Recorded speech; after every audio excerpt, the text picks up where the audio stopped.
qué consideras, Camilo, que es importante para un Estado tener un buen marco estratégico, líneas de acción claras, Ujú. objetivos definidos? Sí, los marcos estratégicos anticorrupción le dan a todas las instituciones involucradas en la lucha contra la corrupción y en los procesos de integridad pública un marco, un norte, unos retos y unas metas claras. Digamos, nos dice de manera articulada hacia dónde debemos ir, cuáles son las diferentes actividades y acciones que debemos implementar para llegar a cumplir ese fin, y con qué tiempos específicos.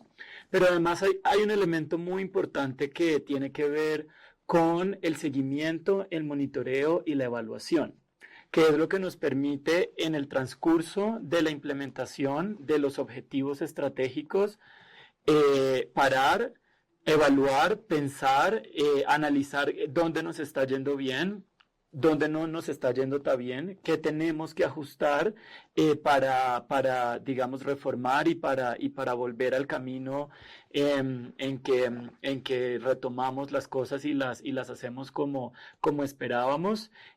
Y por último, porque se genera evidencia y se genera información que fortalece a las instituciones en la medida en que los reportes, los indicadores, los diferentes sistemas de información que, de los que disponemos, pero que también creamos para hacer seguimiento al cumplimiento de los objetivos del marco estratégico, sirven para como decía anteriormente, fortalecer a las entidades porque les da información y la información es vital en la medida en que sirve para tomar decisiones, sirve también para rendir cuentas a la ciudadanía y en general para identificar cuáles son los puntos de debilidades y fortalezas. Esto en conjunto, si lo vemos a nivel global, le da credibilidad a las instituciones porque establece que las instituciones tienen un marco claro, que tienen muy claro hacia dónde deben ir, que tienen diferentes mecanismos de comunicación y de enlace con las diferentes instituciones, que todas están caminando hacia el mismo objetivo, que están, digamos, van de la mano hacia el mismo objetivo. Y esto también fortalece la rendición de cuentas y el control social, porque, por ejemplo, cualquier ciudadano que esté interesado en hacer seguimiento a los esfuerzos nacionales para fortalecer los sistemas de integridad pública y de lucha contra la corrupción, puede usar la información que está disponible, contrastarla con los objetivos, las acciones y las metas específicas, preguntar también qué ha pasado en áreas específicas en las que de pronto no hay avances o mejoras sustantivos y esto retroalimenta a las instituciones en su toma de decisiones. Gracias. Obviamente esto se complementa con todo lo que es rendición pública de cuentas. Creo que es bien importante porque justamente estos dos indicadores que forman parte de la evaluación son el marco estratégico y la rendición pública de cuentas. ¿Qué elementos son importantes a considerar en todo este proceso de rendición pública de cuentas que, digamos, permitan establecer un buen acceso, un buen nivel de acceso a la información a los ciudadanos, Claire? Sí, muchas gracias. Nosotros en el indicador de rendición de cuentas y nuestro enfoque metodología en general, vemos tanto elementos de la normativa como su traducción en la práctica. Porque de la misma forma que ahora hablamos de la estrategia, que es muy importante cómo ha sido diseñada, pero también lo que cuenta más que nada es su implementación, en muchas de las áreas, de los ámbitos claves de anticorrupción e integridad que nosotros vemos, cuenta tanto la parte de la normativa como de la práctica. Entonces vemos estas dos dimensiones. Donde ponemos el énfasis y lo que yo creo es muy importante cubrir de forma general para tener justamente un sistema que le rinde cuentas de forma adecuada a la a la población, es que cubre una serie de elementos. Primero que nada, nosotros vemos mucho el tema del acceso a la información pública porque es un paso, uno de los primeros pasos, la transparencia, el acceso a la información ya permite entender qué está pasando, qué está haciendo un gobierno y en base a eso pedir que se rinden cuentas. Si la información no es accesible a la gente, a la población, limita muchísimo su poder para preguntar sobre implementación de ciertas políticas, etcétera. Entonces, es uno de los elementos que vemos en prioridad. Y vemos en efecto qué dice la regulación sobre esto, pero también qué tipo de bases de datos están disponibles, qué tan fácil es para la gente cuando quiere solicitar un tipo de información hacerlo, los plazos para recibirlo, etcétera.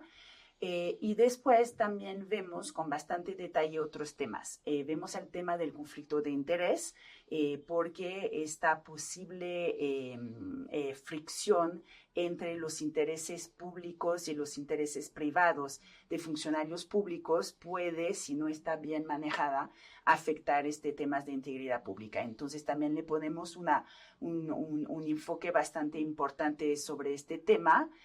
Relacionados a esto está también el tema del cabildeo, con la idea de que queremos asegurar que dentro de un sistema haya un acceso igual de diferentes grupos de presión o grupos sociales a influir potencialmente en las decisiones, en la toma de decisiones públicas. Entonces, tenemos también unos criterios que se relacionan a este tema.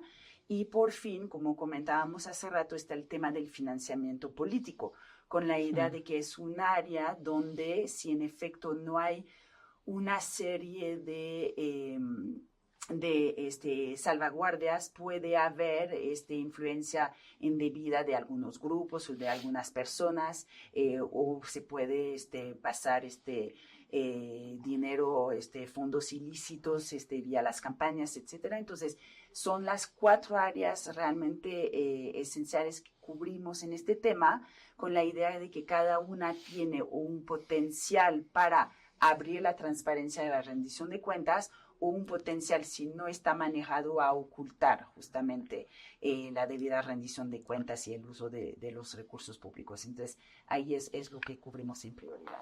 Y además de los elementos que acaba de mencionar Claire, en materia de rendición pública de cuentas, yo agregaría otros 3 elementos y los voy a describir rápidamente.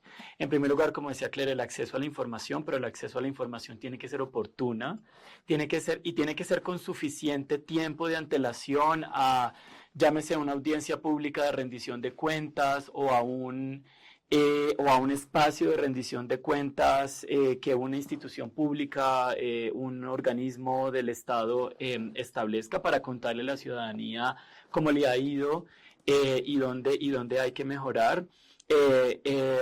Porque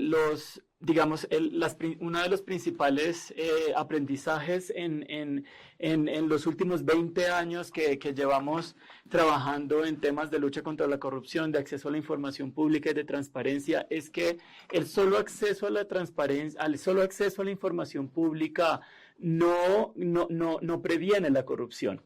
Es importante tener una ciudadanía empoderada que sepa dónde está la información, que sepa usarla y que sepa transformarla y utilizarla para el proceso público de rendición de cuentas y control social. Entonces, primero que todo, acceso a la información oportuna.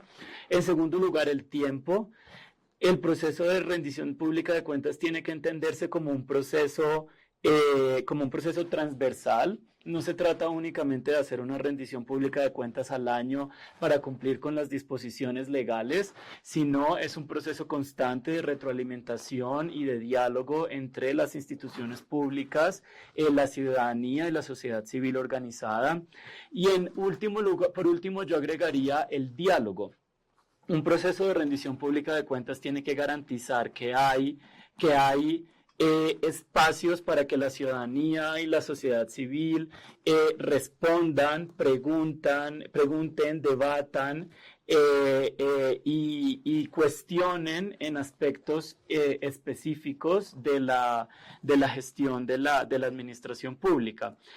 Yo creo que si se garantizan esos tres elementos en materia de rendición de cuentas, vamos a poder cumplir los objetivos principales de lo que implica este tipo de ejercicios, que es acceso a la información, hacerlo de manera transversal, entenderlo como un proceso constante de retroalimentación y, por último, que haya diálogo y que se garantice darle la voz a los participantes y a la ciudadanía interesada para escuchar sus inquietudes.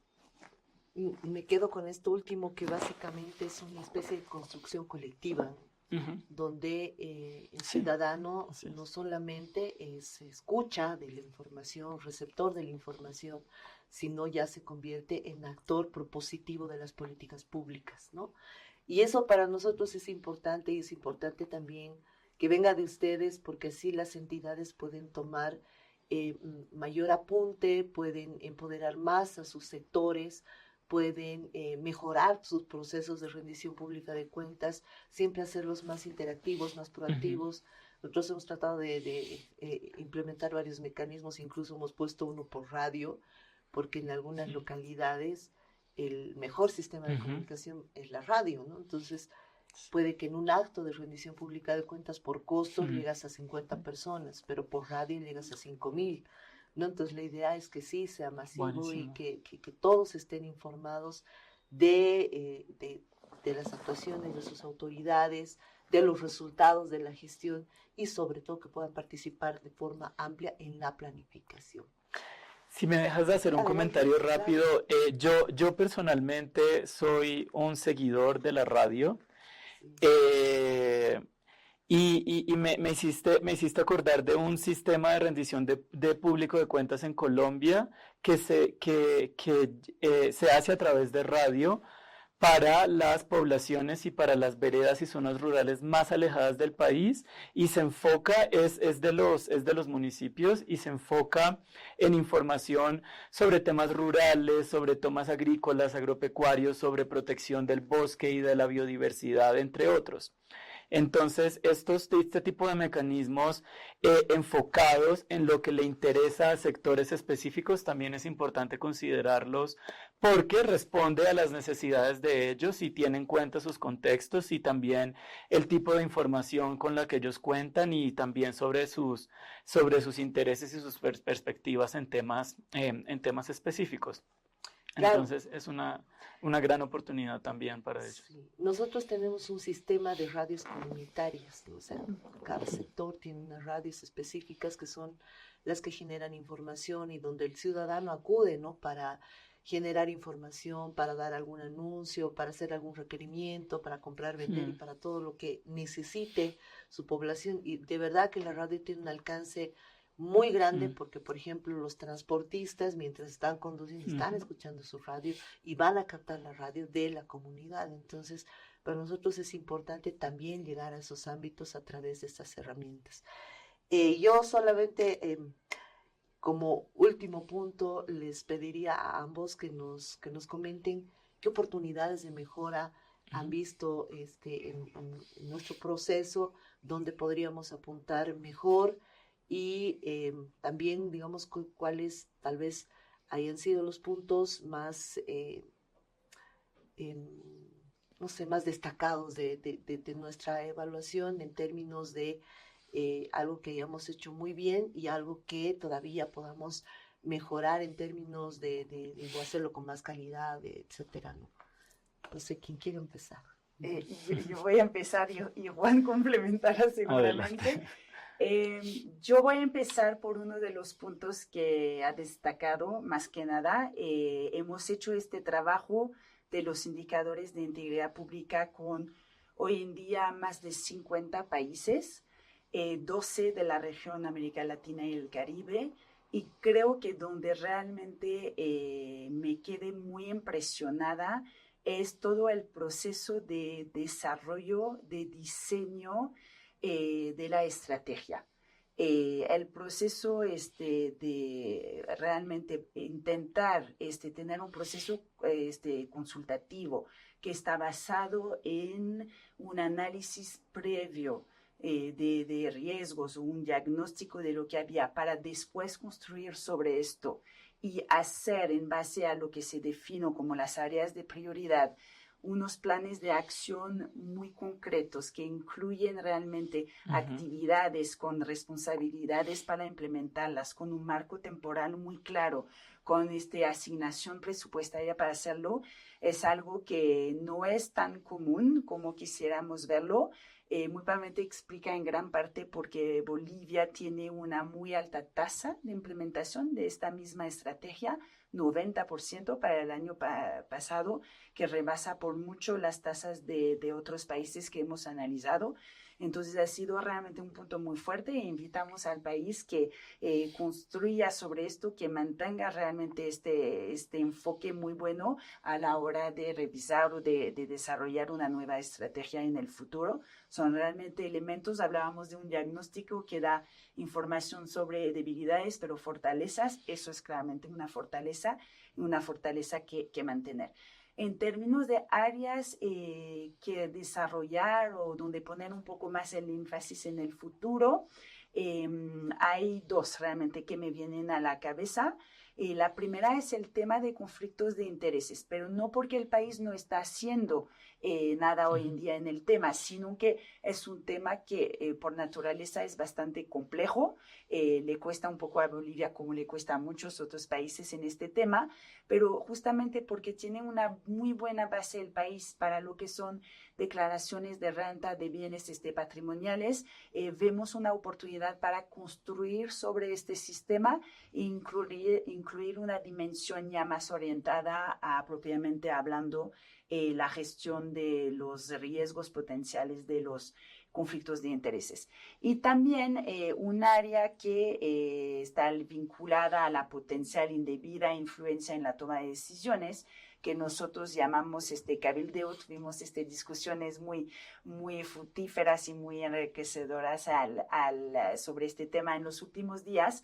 Entendemos que tienen un sistema un poco diferente y que abordan ustedes este tema de otra forma, pero creo que por naturaleza y por cómo las actividades vinculadas a la potencial indebida influencia se han movido un poquito a través de los últimos años, también porque se ha desarrollado medios de comunicación, social media, etcétera. En particular, hay nuevas actividades donde esto puede aparecer. Les invitaríamos nada más en el marco del trabajo actual que ustedes hacen, incluir un poquito nuevos elementos, una reflexión para asegurarse que construyen sobre la base que ya tienen.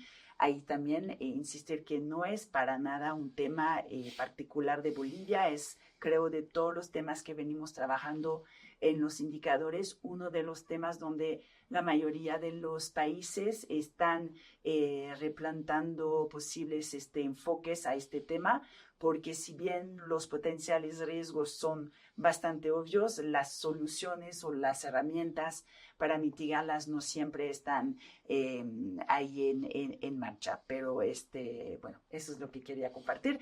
Pero insistiendo que en varios temas nos ha sorprendido de forma muy positiva Bolivia y su desempeño hacia los indicadores. Gracias.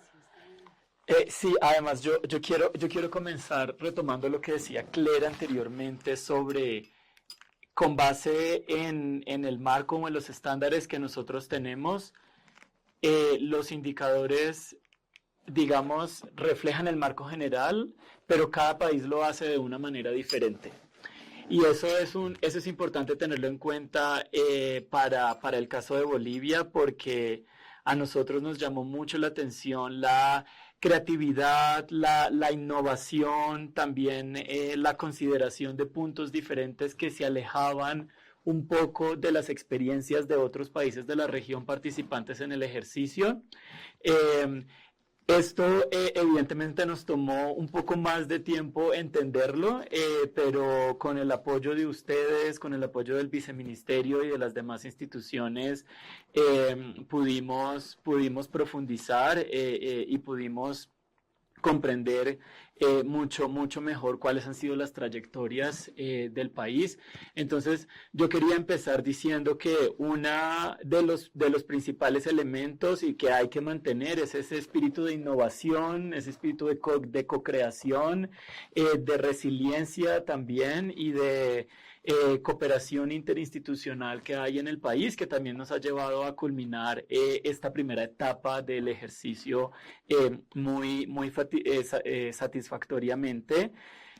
Y además de los puntos que mencionó Claire anteriormente, yo creo que en temas de acceso a la información pública y en transparencia hay unos puntos donde tal vez un esfuerzo adicional podría beneficiar al país. El país cumple, y digamos, el país está muy bien posicionado con respecto a información y a disponibilidad de datos públicos sobre diferentes bases de datos, sobre el ejercicio de la gestión pública, sobre la contratación pública, por ejemplo, la gestión de recursos humanos, entre otros. Pero yo siento que a medida en que el país ha avanzado en estos esfuerzos, se abren otras ventanas de oportunidad. Y la práctica internacional nos dice en estos momentos que hay otro tipo de información, sobre todo sobre la de toma de decisiones en las máximas instancias públicas, que podría ser de beneficio para la ciudadanía y para la sociedad civil y para las instituciones como tal, para entender cómo se toman las decisiones, con quién se discuten las decisiones, entre otros. Y nosotros proponemos, en primer lugar, por ejemplo, la publicación de las agendas de los ministros. El país tiene diferentes canales de comunicación a través de medios, pero a través de redes sociales donde se comunica a plenitud las acciones y las actividades. Nosotros sugerimos que haya una publicación de las agendas previas, que indique las contrapartes, los temas que se van a discutir, en qué capacidad se van a discutir estos temas, entre otros. En segundo lugar, por ejemplo, también las agendas de las sesiones de gabinete y las decisiones que se toman. No se trata de minutas o no se trata de descripciones muy detalladas de las discusiones, porque entendemos que la sesión es reservada, pero una agenda que indique los temas que se van a tratar y también las principales decisiones que fueron tomadas o los principales puntos de acción también serían importantes nuevamente desde esta óptica de entender cómo se toman las decisiones y con quién en las máximas instancias de toma de decisiones. También, por ejemplo, entendiendo que el registro de beneficiarios finales ha sido recientemente establecido, mi invitación sería para usar esta información al máximo para garantizar el acceso y la apertura de la información al máximo y para también asegurar la interoperabilidad de esta información con otras bases de datos que el país cuenta, por ejemplo, con bases de datos sobre contratación pública, sobre financiamiento político, sobre conflictos de interés, que si cruzamos nos podría dar hallazgos y digamos, análisis interesantes sobre redes también, o sobre cómo ciertos servidores públicos se benefician de su posición pública para favorecer intereses específicos personales. Gracias. Sí, yo, bueno, particularmente creo que uno de los elementos que apoya mucho la gestión pública son las herramientas tecnológicas, ¿no? Uh-huh. Y bueno, una vez que ya tenemos construido una base, pues bien se puede pensar en añadir otras herramientas. Siempre hemos pensado en el Big Data, ahora pues está bien de moda la inteligencia artificial y es una herramienta realmente interesante para justamente hacer estos cruces de información, para tener unas señales de alerta. Y bueno, esperemos que a la siguiente gestión pues podamos también ir explorando estos ámbitos y seguramente implementando en algunas áreas. Bueno, quiero agradecerles a Claire, a Camilo por su presencia, por su buena predisposición para conversar con nosotros y por informar también a todos los ciudadanos de todo este proceso y de lo que conlleva y lo que significan estas evaluaciones que sin duda para nosotros es una fuente de apoyo, de ayuda, porque nos ayuda también a establecer qué hemos hecho bien, qué nos falta hacer, en qué podemos mejorar. Y como bien se ha señalado, no respecto a otros países, no respecto a cuestiones ajenas, sino respecto a nuestro propio desarrollo. Muchísimas gracias y buenos días. Igualmente. Muchísimas gracias. gracias. Ministerio de Justicia y Transparencia Institucional.